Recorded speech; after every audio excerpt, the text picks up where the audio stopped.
It is said that education is the passport to the future, for tomorrow belongs to those who prepare for it today.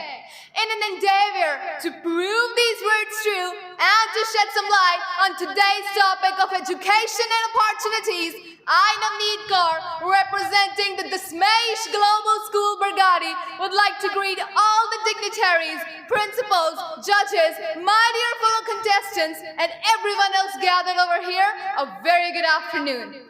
For being able to understand what opportunities and advantages education can provide, we first must fathom out what this term education truly stands for. However, it is very difficult to give one single definition of this term because different thinkers and philosophers will come up with widely distinct interpretations on their own.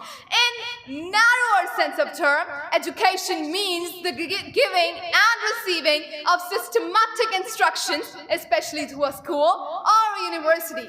In broader sense, however, education means the process of development from infancy to maturity.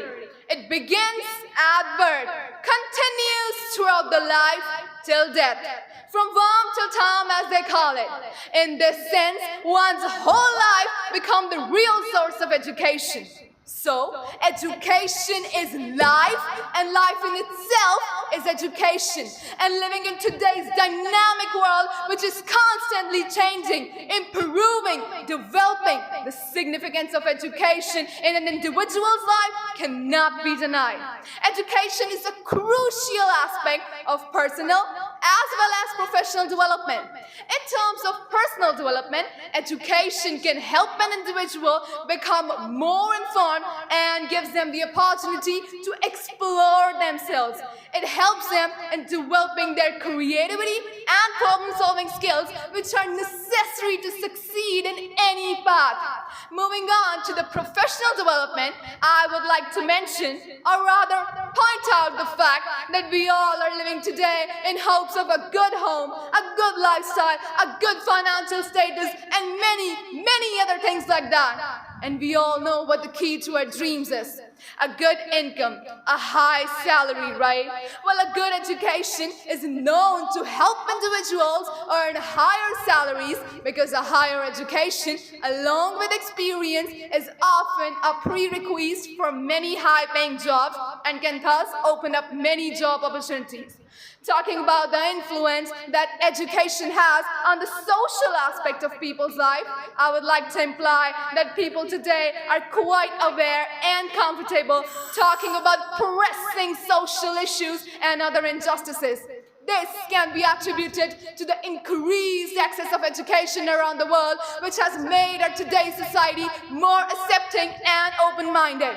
As more people are getting educated day by day, more awareness is being spread about certain issues, and this is one of the biggest opportunities that education can provide.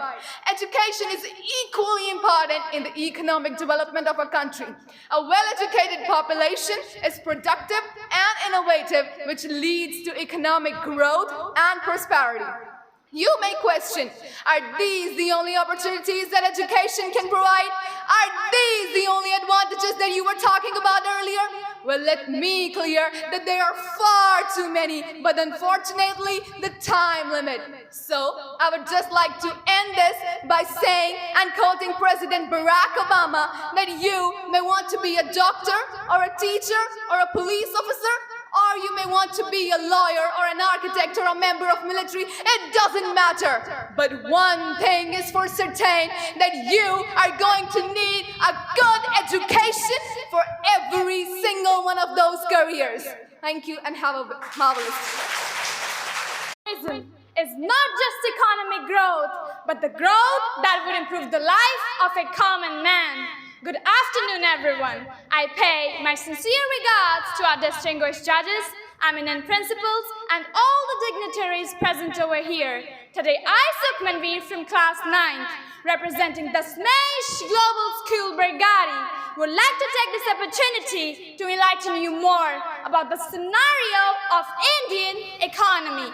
It is said that the only way to describe the future is to shape it. As Gordon Gibbons had commented, that the winds and the tides always favor the ablest navigators. So, what is India's future? And is the Indian leadership taking advantage of the favorable winds and the supporting tides? The winds of increased global integration, creating new opportunities of favorable demographic profile, and the tide of a BPO surge and the momentum of the new ICE economy. It is now well recognized that India has registered the fastest growth among all the major democracies of the world, having maintained over 7% growth. Do you know India's GDP has reached $3.75 trillion in 2023 from around $2 trillion in 2014, moving India from 10th largest to 5th largest economy in the world. India is now being called a bright spot in the global economy. Though India has always been an agrarian economy, there has been an impressive growth in the industrial sector as well, fueled by sectors such as manufacturing, construction, and infrastructure. A significant driver of India's economic growth, the service sector, IT and IT-enabled services industry has played a crucial role in putting India on the global digital map. The government has undertaken several structural reforms to create a more business-friendly environment. Initiatives like the Goods and Services Tax, GST, Insolvency and Bankruptcy Code, IBC, and the push for digitalization have aimed to streamline business processes, enhance tax compliance, and attract investment. The present Indian government has undertaken various efforts to improve the economy and create a favorable environment for future growth. Self-Reliant India campaign, launched in 2020, this initiative aims to promote domestic manufacturing, reduce the reliance on imports, and boost exports. Digital information. The government has been actively promoting digitalization to enhance efficiency and transparency in various sectors. Initiatives like Digital India, Unified Payment Interface UPI, and BharatNet aim to provide digital connectivity, promote e-governance, and facilitate digital finance transactions. Startup promotions. The government has taken significant steps to promote startups and entrepreneurships in India. Initiatives like Startup India, and funding support through schemes like Funds for Startups, FFS, aims to create a vibrant startup ecosystem, foster innovation, and generate employment opportunities. To conclude, I would like to say that India has reached a critical mass. Now India cannot afford to limit the realization of a better tomorrow to be deterred by the doubts of today, but it must move forward with strong and active faith. Thank you. So now we are prisoners of our own making, enslaved by our own desires and shackled by our own fears.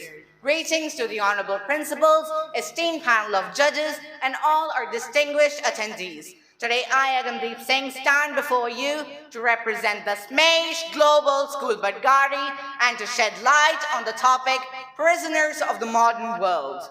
Wow, I got 200 likes and I'm about to reach 1,000 followers. Just give me a minute, I'm busy with my phone.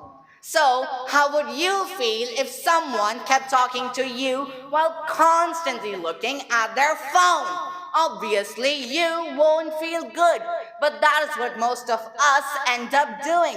We prefer seeing a pretty picture on Instagram rather than seeing the person right in front of us. We want new apps, new softwares, new experiences, and new everything. Yet we forget to make old memories. I still remember the days when I used to get all the attention of my friends and family. But now, texting has replaced all the interactions that make us human. And the reason behind this is none other than smartphones. So let's just picture this. I once asked a friend, "Hey, let's meet up." And then he said, "All right, at what time? You want to FaceTime?" It's kind of ironic, right? How these touch screens can make us lose touch. However, this is nothing unexpected in a world filled with iMacs, iPads, and iPhones. Now, whenever I'm with my friends, they're all completely engrossed in their phones, either stressing out over their number of likes and followers or adding more filters to their photographs. I would rather just say I'm sitting alone. No one today has got the time to share their feelings. An emoji in the captions is supposed to say everything. Even now, many of you would be thinking, "Oh, I can't wait to play that game. I can't wait to post about that on social media." It's a shame to see how low we have fallen that we can't get our phones out of our minds for a single moment. This is true addiction. It's not too late when there will come a time when addiction centers for our phones are in greater demand than those for alcohol. But let me tell you, you have a choice.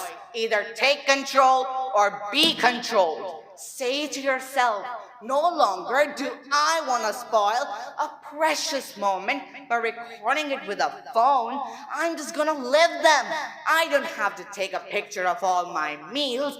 I'm just going to eat them."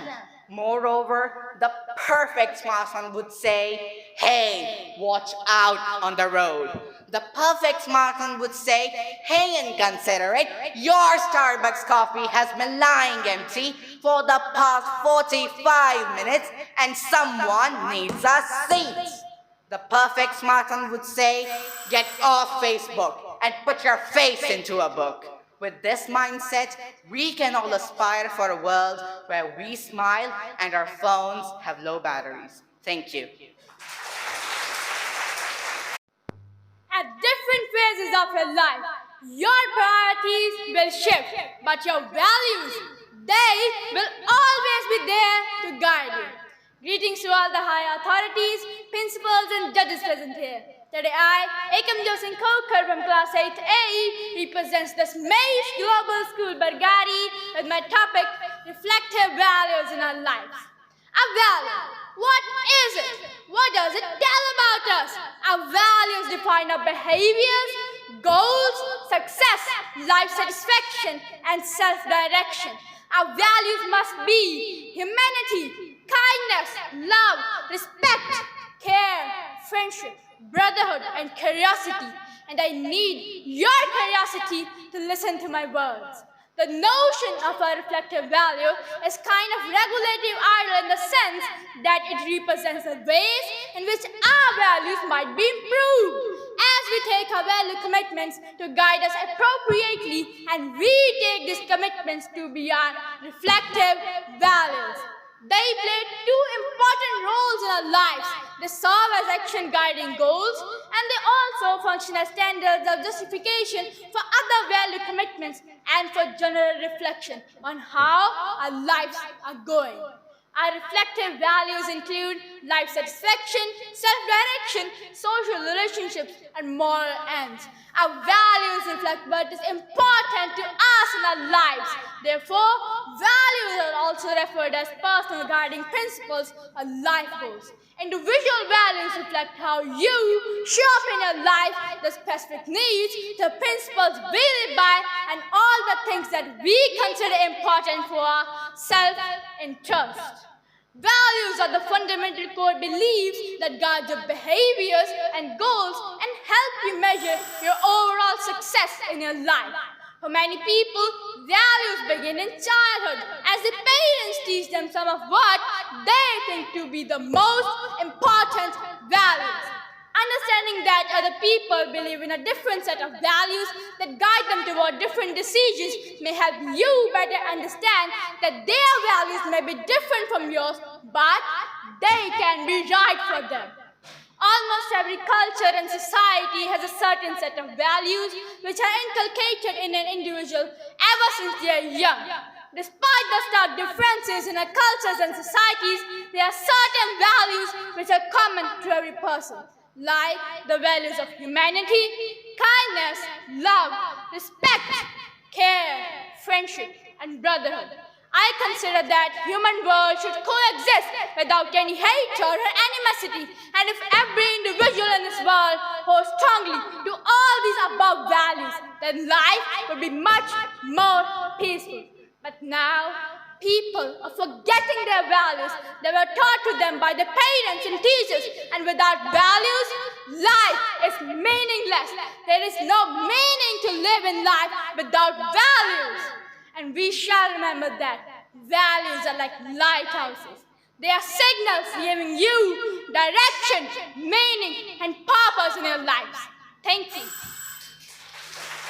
A child, gifted and talented, may not always be good grades in school, but a different way of looking at the world and learning. A fantabulous morning to all the luminary personalities joining us right now. I, Navya, student of class 5C, take the privilege to be on my feet in sight of all of you to articulate my sentiments regarding the topic Vision of New Education Policy 2020. Let's make it count. Education is fundamental for achieving full human potential, developing an equitable and just society, and promoting national development. Indeed, with a quickly changing employment landscape and global ecosystem, it is becoming increasingly critical that children not only learn, but more importantly learn how to learn. Education thus must move towards less content and more towards learning about how to think critically and solve problems, and how to be creative and multidisciplinary, and how to innovate, adapt and absorb new materials in novel and changing fields. Pedagogy must evolve to make education more experiential, holistic, integrated, inquiry-driven, discovery-oriented, discussion-based, learner-centered, flexible, and of course, enjoyable. Education must build our character, enable learners to be ethical, rational, compassionate, and caring, while at the same time, it prepares them for gainful and fulfilling employment. This National Education Policy 2020 is the first education policy of the 21st century and aims to address the many growing developmental imperatives of our country. This national education policy envisions an education system rooted in Indian ethos that contributes directly to transforming India, that is Bharat, substantially into an equitable and vibrant knowledge society by providing high-quality education to all and thereby making a global knowledge superpower. The policy emphasizes that the curriculum and pedagogy of our institutions must develop among the students with a deep sense of respect towards fundamental duties and constitutional values, bonding of one's country, and a cautious awareness of one's roles and responsibilities in a changing world. The vision of the policy is to instill among the learners a deep-rooted pride in being Indians, not only in thoughts but also in spirit, traits, intellect, as well as the developed knowledge, skills, values and dispositions that support responsible commitments to human rights, sustainable development and living, and a global well-being, and thereby reflects a truly global citizen. As it is truly said, education is the most powerful weapon which you can use to change the world. Thank you and have a delightful day. In your life, not for lack of abilities or brains or even courage, but simply because they have never organized their energies around the goal. A very fantabulous morning to all the luminary personalities joining us right now.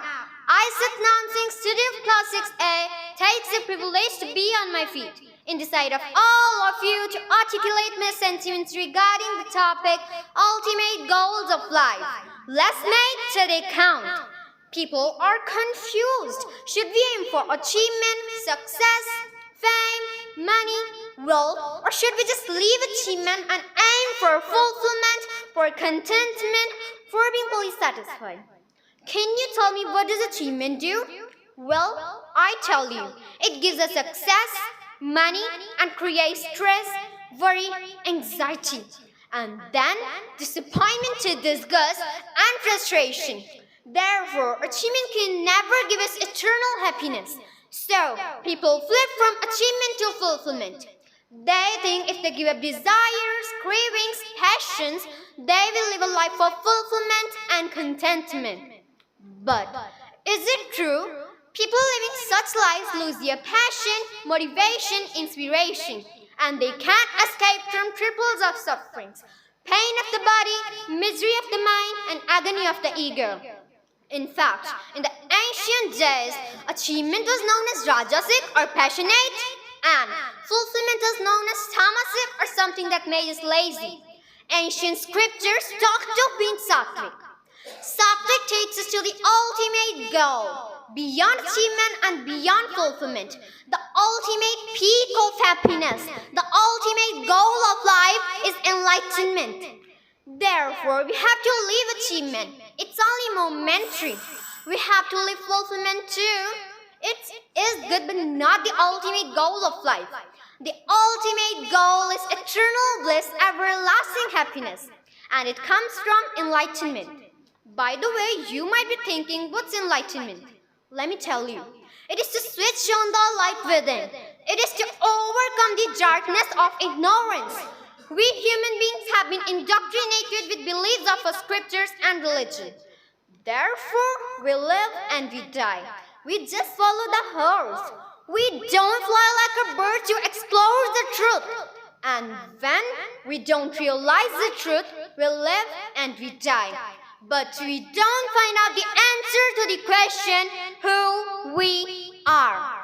We don't realize what is the purpose of our life. If you want to truly make the best of this gift called life, let us not drift in life of fulfillment and contentment, thinking that we are peaceful. No doubt achievement gives us pleasure and fulfillment will give us peace. But what is use of pleasure and peace if there is no purpose? Do you want a purpose for your life? If you want purpose, you need enlightenment. You need realization of the truth. Therefore, if you have a choice of achievement or fulfillment, I suggest you to drop the boat. Seek enlightenment. Pursue the ultimate goal of realization of the truth. Thank you.